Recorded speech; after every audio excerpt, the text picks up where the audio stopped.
Il y a quelque chose d'intrinsèque à la vie qui est conçu pour vous mettre au défi. Pourquoi la vie agit-elle ainsi? Parce que le monde n'est pas là pour vous rendre heureux, il est là pour vous éveiller.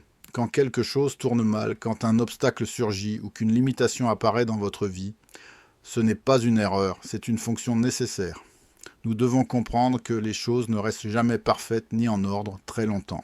L'ordre parfait, ce serait une santé excellente, des finances prospères, une situation professionnelle idéale, une famille formidable et de belles possessions.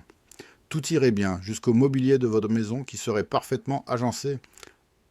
Si c'est votre situation actuelle, vous vous dites peut-être « c'est exactement ce que je vis, tout est fantastique ». Mais attention, cela ne durera pas. Attendez juste un peu, la vie a cette composante inévitable de défi car son but ultime n'est pas votre satisfaction, mais votre conscience. Elle cherche à vous faire trouver cette dimension de profondeur, ce sacré en vous. On pourrait dire que le monde est là pour vous frustrer, non pour vous satisfaire. L'hypothèse selon laquelle le monde devrait nous combler crée énormément de souffrance, car à chaque défi, on se plaint en pensant que cela ne devrait pas arriver. Cette illusion est perpétuée par la technologie. Sur les réseaux sociaux, vous voyez des humains qui semblent avoir atteint une satisfaction totale. Leurs photos vous montrent un repas incroyable après l'autre, des lieux magnifiques, comme pour dire « Regardez comme ma vie est merveilleuse ». Mais ce n'est pas tout. Il y a aussi la tromperie des filtres qui rendent tout le monde beau. En regardant ces vies apparemment parfaites, on se demande « Et la mienne ?» On tente alors de faire pareil, en photographiant nos repas et en appliquant des filtres, tombant dans le piège de croire que le monde peut nous satisfaire. Mais le potentiel réel du monde est de vous éveiller à travers ces défis. Il ne vous éveille pas quand vous êtes dans une zone de confort temporaire. Certains pensent « Si seulement j'avais assez d'argent pour ne me soucier de rien, avec des repas purs cuisinés pour moi, un massage par jour et un cadre magnifique, alors je pourrais me consacrer à l'éveil spirituel. » La vérité, c'est que cela pourrait fonctionner une semaine ou deux, peut-être 3. Vous auriez l'impression d'avancer dans votre méditation. Mais ensuite, quelque chose d'autre s'installerait. Le malheur refait surface, ou vous vous endormez spirituellement. Votre vigilance diminue, car rien ne vous défie. On se dit « Prenons une autre bière, regardons un autre film, c'est confortable, je n'ai aucun souci, l'argent rentre, tout est génial. » Et c'est là que l'on perd sa conscience. C'est le même principe dans le règne animal. Les animaux possèdent un degré de vigilance énorme. Observez un oiseau ou un cerf. Pourquoi sont-ils si alertes?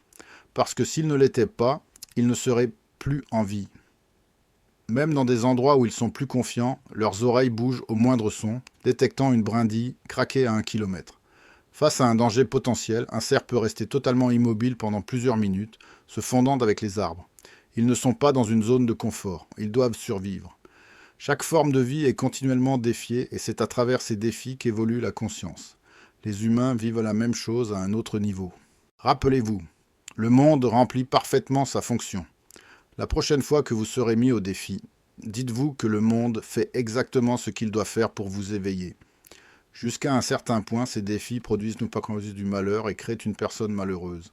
Mais quand le processus d'éveil commence, ces mêmes défis peuvent se transformer en leur opposé. Au lieu de créer du malheur, ils intensifient et accélèrent votre éveil.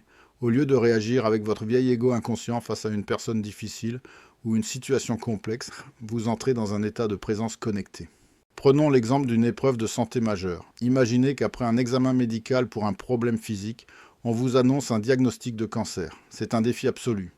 Sur le coup, c'est déconcertant, surtout si l'on pense être en paix ou à l'abri. Mais le monde est plein de facteurs imprévisibles. Face à une telle nouvelle, au lieu de la panique, quelque chose d'étrange peut se produire. Votre état de présence habituel s'intensifie énormément. Cela peut durer des jours. Face à l'incertitude totale, la mort dans 6 mois ou la survie, il ne reste plus rien de l'ego, seulement une présence alerte.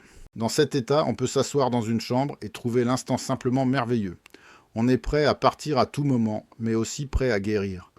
Puis vient l'opération nécessaire. Même après, à l'hôpital, cet état de présence continue. Et si l'examen suivant révèle que le cancer a disparu, on l'accepte simplement. D'accord, c'est le cas pour le moment. Car rien n'est garanti dans ce monde. J'ai vu des gens recevoir des diagnostics similaires qui, ayant déjà entamé un processus d'éveil, sont devenus virtuellement totalement éveillés grâce à l'épreuve. La personne, l'ego, a disparu, laissant place à la profondeur de l'être.